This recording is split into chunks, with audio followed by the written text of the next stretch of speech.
यही सरकार है, ये कुछ नहीं करे, केवल 80 करोड़ लोगों को राशन दे के उनका हाथ पैर काट के उनको मानसिक रोगी बनाने का काम करे। ये कहना चाहते हैं कि मंदिर हमने बनाया तो हमको वोट दो, तो ये तो सरासर इनकी नाकामी दर्शाती है कि उन्होंने कोई काम नहीं किया तो काम पे वोट नहीं मांग रहे, मंदिर के नाम पे वोट मांग रहे हैं। जो हमारे कार्यकाल में शिक्षा को लेके, स्वास्थ्य को लेके, महिलाओं को केजी से लेके पीजी तक फ्री शिक्षा, महिलाओं को एम्प्लॉयमेंट, महिलाओं को आरक्षण, 33% राजनीति में आरक्षण, महिलाओं के लिए, बच्चों के लिए जो हमारा काम था हमने पहले किया था, वो हम वही मुद्दा हमारा अभी भी है, हम काम करेंगे।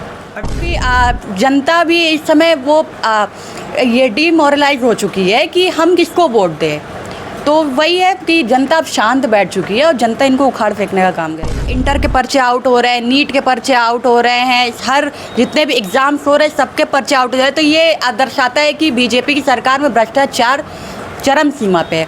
और एम्प्लॉयमेंट की बात की जाए तो उसमें भी इन्होंने आरक्षण घोटाला किया है 69,000 शिक्षा भर्ती में, और एम्प्लॉयमेंट कोई दी नहीं इन्होंने, कोई रोज़गार नहीं है, रोज़गार मांगने में बोलते हैं कि योग्यता ही नहीं है, ये युवाओं का अपमान करते हैं, अग्निवीर जैसी योजनाओं को लाकर युवाओं का अपमान कर रहे हैं ये, तो यही है, ये रोज़गार नहीं दे सकते। नमस्कार, आप देख रहे हैं SMT न्यूज़ 24 और मैं हूं शैलेंद्र मणि त्रिपाठी। आज हमारे साथ समाजवादी पार्टी महिला प्रकोष्ठ की राष्ट्रीय सचिव वंशिका जी हैं। इनसे बातचीत करेंगे कि लोकसभा चुनाव को लेकर के समाजवादी पार्टी के प्रत्याशी की जनपद में क्या लहर है। जी, लहर तो एक तरफा है माननीय पूर्व मंत्री पप्पू निषाद जी की, तो क्योंकि वो हमारे प्लस पॉइंट क्या है हमारे लिए, क्योंकि वो हमारे जनपद के बाहरी नहीं है और उन्होंने मैदान में विधायक रहते हुए, मंत्री रहते हुए काम भी करा है काफ़ी ज़्यादा। और बाकी दल के जितने भी लोग हैं, एक को मतलब एक दल के तो 3 टिकट कट चुके हैं जिनको कोई जानता ही नहीं है, और दूसरे दल के क्या है वो पहले सांसद रह चुके हैं भाजपा के, और एक तो बाहरी उन्होंने कोई काम नहीं करा है, और पूरा विरोध है, जो लहर है वो एक तरफा समाजवादी पार्टी पप्पू निषाद जी की है। अभी कल हम मेहदावल विधानसभा में ही गए हुए थे और मेहदावल विधानसभा के बखीरा के मदरहा में गए हुए थे, जहां पप्पू का काफ़ी विरोध देखने को मिला और निषाद समाज के लोगों ने जिस तरह की बात कही, ऐसा लग रहा है कि निषाद समाज के लोग इनसे काफ़ी उपेक्षित हैं। जी, प्रवीण निषाद जी से बहुत उपेक्षित है क्योंकि उन्होंने अपने जो बिरादरी है निषाद, प्रवीण निषाद नहीं, पप्पू निषाद से नहीं, पप्पू निषाद से नहीं रुष्ट हो सकते, क्योंकि अभी तो उन्होंने अपना कार्यकाल दिखाया नहीं है, लेकिन विधायक रहते हुए उन्होंने मेहदावल में, आप जाके पूछेगा क्योंकि उनका जो क्षेत्र था वो मेहदावल था पहले, तो उन्होंने वहाँ पे काम करा है। बाकी अगर आप पूरे लोकसभा की बात की जाए तो 5 विधानसभाएं, तो अगर उनका कार्यकाल आपने देखा ही नहीं सांसद रहते हुए तो विरोध करने का कोई मतलब नहीं है। वंशिका जी, वहाँ मेहदावल विधानसभा के लोगों के मदरहा मेहदावल विधानसभा में पड़ता है, बखीरा लड़ुआ महुआ के बगल में है, और वहाँ पे निषाद बिरादरी के लोग ही उनका विरोध कर रहे हैं, जिसका मेरे पास पूरा वीडियो पड़ा हुआ है। नहीं, ऐसा नहीं हो सकता है, कोई नाराजगी रही होगी, लेकिन ऐसा नहीं है। अभी पप्पू निषाद की समाजवादी पार्टी की पूरी लहर चल रही है यहाँ पे। वहाँ की जनता ने ये कहा है कि पप्पू निषाद को हम लोगों ने वोट दिया, अपने पैसे से जिताया था, बावजूद उसके हम लोगों को कहे कि आप लोग वोट नहीं दिए, हम लोग इस बार उनके साथ जाना ही नहीं चाहते, ऐसे ही जनता कह रही है। नहीं, ऐसा कुछ नहीं है, वो उनका वो भ्रमित है किसी भी तरीके से, ठीक है। तो ऐसा कुछ नहीं है कि पप्पू निषाद जी ने काम नहीं किया, वो एक हमेशा इतने बड़े पद पर रहने के बावजूद वो हमेशा आम आदमी की तरह ही रहे हैं, तो ऐसा कुछ नहीं है, वो भ्रमित है जो भी है। देखा जा रहा है कि जिस तरह से चुनाव चल रहा है, अभी चुनाव की लहर बिल्कुल दिखाई नहीं पड़ रही, जनता और मतदाता पूरी तरह से शून्य पड़े हुए। लोगों का कहना है कि भैया कुछ प्रचार प्रसार ही नहीं हो रहा है, तो क्या लग रहा है आखिर प्रचार प्रसार क्यों नहीं हो पा रहा है? नहीं, प्रचार प्रसार बाकी दलों का नहीं हो रहा है, बाकी हमारे समाजवादी पार्टी का तो पूरा 5 विधानसभा में रोड शो चला, हमारे गांव-गांव में जाके हमारे जो कार्यकर्ता है, पदाधिकारी है, वो वोट जाके मांग रहे हैं, तो जो भी प्रचार प्रसार है वो समाजवादी पार्टी का, बाकी दल शांत बैठे हुए हैं। अभी आप लखनऊ गई हुई थी, तो लखनऊ में क्या लग रहा है चुनाव में, वहाँ जनता का क्या मूड है? लखनऊ में पूरा मूड बना है, क्योंकि लखनऊ ऐसा राजधानी, क्योंकि उत्तर प्रदेश की, तो जो भी काम हुए वहाँ पे विगत सरकारों के द्वारा ही, चाहे वो सपा की सरकार हो उनके द्वारा ही सुंदरीकरण हुआ, या फिर IT सेक्टर में 112 में महिलाओं को एम्प्लॉयमेंट देना, 1090 में देना, तो जो भी था वो सपा के कार्यकाल में हुआ था, जिनको उन्होंने ठप कर दिया है। अब लखनऊ का ऐसा माहौल है कि लखनऊ को उन्होंने ग्रामीण क्षेत्र बना दिया है। पहले बाकी शहरों से लोग लखनऊ में जाते थे जॉब करने, अब ऐसा उन्होंने कर दिया है कि 15,000 से ऊपर वहाँ पे किसी भी पोजीशन पे आप सैलरी नहीं पा सकते, कितने भी आप पढ़े लिखे हो। और 112 की जो लड़कियाँ थी उस समय पे सपा की सरकार थी, तो 12,000 उनका तनख्वाह था, तो उसके लिए उसको बढ़ाने के लिए और परमानेंट खुद को करने के लिए उन्होंने प्रोटेस्ट किया था। जिस पे इन्होंने उन महिलाओं पे लाठी डंडा बरसाया था। तो यही है कि लखनऊ की महिलाएं हुई या फिर जितने भी कार्यकाल में हमारे काम किया गया था उनको उन्होंने बर्बाद किया। तो लखनऊ की जनता तय कर चुकी है कि इस बार गठबंधन को जिताएगी वो। रोजगार को लेकर के युवाओं में क्या है, आप जैसे युवतियों में क्या है कि रोजगार जिस तरह से सरकार नहीं दे पाई है, तमाम पर्चे आउट हो गए हैं। जी, इंटर के पर्चे आउट हो रहे हैं, नीट के पर्चे आउट हो रहे हैं, हर जितने भी एग्ज़ाम्स हो रहे हैं सबके पर्चे आउट हो रहे हैं। तो ये दर्शाता है कि बीजेपी की सरकार में भ्रष्टाचार चरम सीमा पे है।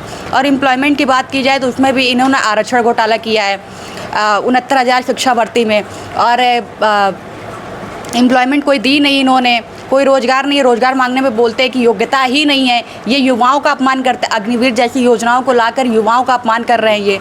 तो यही है, ये रोज़गार नहीं दे सकते हैं। पर्चे पे पर्चे आउट होते जा रहे हैं, तो क्या मानती सरकार जानबूझ के करा रही है या कोई विरोधी है जो इस तरह से पर्चे आउट करके सरकार को बदनाम कर रहा है? सरकार कमज़ोर है। इस सरकार में भ्रष्टाचार चरम सीमा पे है, इसलिए पर्चे आउट हो रहे हैं। और इन्होंने अभी कहा कि 5 साल हम आएंगे तो फिर 80 करोड़ लोगों को वो राशन देंगे। तो यही राशन पे ये राशन दे के हाथ पैर काटने का काम कर रहे हैं। राशन आप दीजिए, लेकिन राशन के अलावा इन्होंने कभी रोज़गार की बात नहीं की, कभी महिलाओं की सुरक्षा की बात नहीं की, महिलाओं को आरक्षण देने की बात नहीं की, पिछड़े वर्ग को आरक्षण देने की बात नहीं की, इन्होंने सामान्य वर्ग को भी आरक्षण देने की बात नहीं की। तो यही सरकार है, ये कुछ नहीं करे, केवल 80 करोड़ लोगों को राशन दे के उनका हाथ पैर काट के उनको मानसिक रोगी बनाने का काम करना चाहते हैं। अभी जिस तरह से अयोध्या में राम मंदिर बना है और पता चला कि 6 तारीख को प्रधानमंत्री को रोड शो करना पड़ा, तो क्या मानती हैं? यही मानते हैं कि ये मंदिर के नाम पे वोट मांगना चाहते हैं, बल्कि मंदिर इन्होंने बनवाया नहीं है। सुप्रीम कोर्ट के आदेश में मंदिर बना है, इनके घर से पैसा लग के बना नहीं है, लोगों को जनता के चंदे से पैसा लग के बना है। तो यही है, ये कहना चाहते हैं कि मंदिर हमने बनाया तो हमको वोट दो। तो ये तो सरासर इनकी नाकामी दर्शाती है कि उन्होंने कोई काम नहीं किया तो काम पे वोट नहीं मांग रहे, मंदिर के नाम पे वोट मांग रहे हैं। मानते इस बात को? होपलेस तो नहीं हो गए ये? नहीं, होपलेस नहीं। मंदिर हुआ, पूजा पाठ, आस्था, ये हमारा पर्सनल व्यू है, और राजनीति हमारा प्रोफेशनल चीज़ है, जिसमें हमको जनता को संभालना है, जनता को रोजगार देना है, महिलाओं को सम्मान देना, महिलाओं को सुरक्षा देना है। ये जो आस्था की बात, मंदिर, मस्जिद, गुरुद्वारा, ये हमारा पर्सनल व्यू है। अभी हाल ही में हुए चुनाव में देखा गया कि आगरा में लोग वोट डालने नहीं गए। जी, क्योंकि जनता भी इस समय वो ये डिमोरलाइज हो चुकी है कि हम किसको वोट दें। तो वही है कि जनता अब शांत बैठ चुकी है और जनता इनको उखाड़ फेंकने का काम करेगी। क्या मानती है जनता बदलाव करेगी? बिल्कुल बदलाव करेगी। जिस हिसाब से जनता शांत है, इस समय कुछ बोल नहीं रही है, तो वो तो खामोशी बता रही है कि सैलाब आने वाला, तूफान आने वाला। आप समाजवादी पार्टी के लोगों का जो मतदान का वो कार्यक्रम चल रहा है, चुनाव का कार्यक्रम चल रहा है, ऐसे में किन मुद्दों को लेकर चुनाव मैदान में आएंगी? मुद्दा हमारा यही है जो हमारे कार्यकाल में शिक्षा को लेके, स्वास्थ्य को लेके, महिलाओं को KG से लेके PG तक फ्री शिक्षा, महिलाओं को एम्प्लॉयमेंट, महिलाओं को आरक्षण, 33% राजनीति में आरक्षण, महिलाओं के लिए, बच्चों के लिए जो हमारा काम था हमने पहले किया था, वो वही मुद्दा हमारा अभी भी है, हम काम करेंगे। अभी तक इंडिया गठबंधन में ये तय नहीं हो पाया कि प्रधानमंत्री कौन बनेंगे। देखिए, प्रधानमंत्री तो बाद में पता चलेगा। इंडिया गठबंधन जीतेगी तो प्रधानमंत्री वही रहेगा। बीजेपी के जो प्रधानमंत्री है अभी 12th फेल नहीं रहेगा। जो भी रहेगा वो पढ़ा लिखा रहेगा और रोजगार के लिए काम करेगा, शिक्षा के लिए काम करेगा। क्या अखिलेश होंगे या राहुल गांधी होंगे? जो भी रहेगा हमें सब मंजूर है जी। जनता से क्या अपील करना चाहेंगी चुनाव को लेकर के? जनता से हम यही अपील करेंगे कि जिस तरीके से सामंतवादी सोच है वो आपको धर्म के राह पे केवल भटका सकते हैं, लेकिन आपको कुछ देने वाले नहीं है। वो आज भी 80 करोड़ राशन पे आपको आपका हाथ पैर काटने का काम करेंगे। बाकी आपके बच्चों को, महिलाओं को सुरक्षा नहीं, बच्चों को रोजगार नहीं, और वो मानसिक विकलांग बनाने का काम करेंगे। इसलिए इंडिया गठबंधन को वोट दीजिए कि जिस तरीके से इंडिया गठबंधन ने विगत सरकारों में अपने शिक्षण संस्थानों को बनाया, स्वास्थ्य को फ्री किया है, सुरक्षा दी है और एक स्मार्ट सिटी बनाने का काम किया है, वो हम करेंगे। इसलिए इंडिया गठबंधन को वोट करें आप। अगर इंडिया गठबंधन की सरकार बनती है तो इन भाजपा नेताओं का भी क्या जांच कराई जाएगी जो उनके द्वारा काम कराए गए हैं? क्या उसमें गोलमाल हुए हैं या नहीं हुए हैं? ये सारे के सारे अंदर चले जाएंगे, क्योंकि अभी इनके प्रज्वल रेवन्ना है वो एक मतलब उनका गिनीज बुक में तो उनका रिकॉर्ड होना चाहिए कि हज़ारों हज़ार महिलाओं के साथ उन्होंने रेप करने का काम किया। सारे भ्रष्टाचारी इनके में है। अशोक चौहान को जो जिन पे ये कहते थे चक्की पीसेंगे, चक्की पिसवाएंगे, उनको मंच से प्रधानमंत्री ने कहा था और उनको पार्टी में ले लिया। तो यही है, सारे ख़त्म होने वाले हैं। जैसे सरकार जाएगी ये सब ख़त्म हो जाएंगे, जेल में तो जाना ही पड़ेगा इनको। चलिए धन्यवाद। तो अभी आपने देखा कि किस तरह से हमारे साथ ये समाजवादी पार्टी महिला प्रकोष्ठ की राष्ट्रीय सचिव रही अंशिका पांडे जी, इन्होंने अपनी बात रखी है। इनकी बात पे आप लोग कमेंट करके ज़रूर अपनी राय रखें। मिलते हैं नई खबर के साथ नई वीडियो में, तब तक के लिए नमस्कार।